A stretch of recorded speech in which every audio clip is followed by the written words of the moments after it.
መጽሐፍ ቅዱስ የእግዚአብሔር ቃል በራእይ መጽሐፍ ምዕራፍ 12 ከቁጥር 10 ጀምሮ ስታነቡ እንደዚህ የሚል ቃል ታገኛላችሁ። እነርሱም ከምስክርነታቸው ቃልና ከበጉ ደም የተነሳ ድል ነሱ የሚል ቃል ታገኛላችሁ። ሰይጣን ዲያብሎስ ሊቋቋመው የማይችለው ኃይል ቢኖር የክርስቶስ ኢየሱስን ደም ነው። ዲያብሎስ ሊቋቋመው ሊችለው የማይችለው ኃይል ቢኖር የክርስቶስ ኢየሱስን ደም ነው።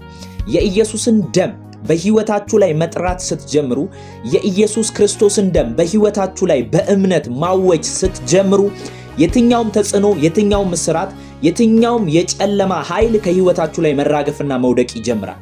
ለዛ ነው መጽሐፍ ቅዱስ እነርሱም ይላል ከምስክርነታቸው ቃልና ከበጉ ደም የተነሳ ድል ነሱ ይላል። አያችሁ፣ የድላቸው ሚስጥር ያለው የምስክርነታቸው ቃል የበጉ ደም ወይንም የጌታ የክርስቶስ ኢየሱስ ደም ስለሆነ ነው።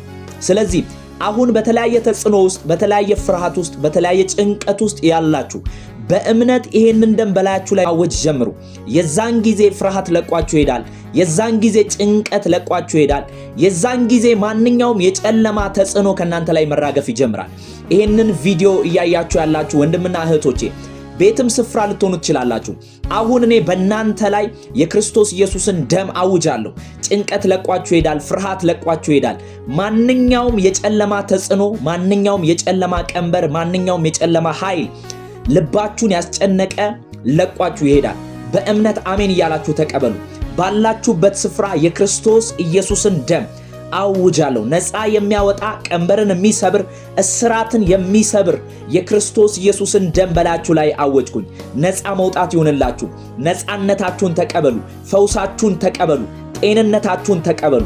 በኢየሱስ ክርስቶስ ስም ይሄንን በእናንተ ላይ ተናገርኩ። አሜን። ብሩካን ናችሁ። ይሄ ቪዲዮ ለሌሎች እንዲደርስ ኮፒ ሊንክ ሼር አድርጉ። ተባረኩ። ወዳችኋለሁ። ሻሎም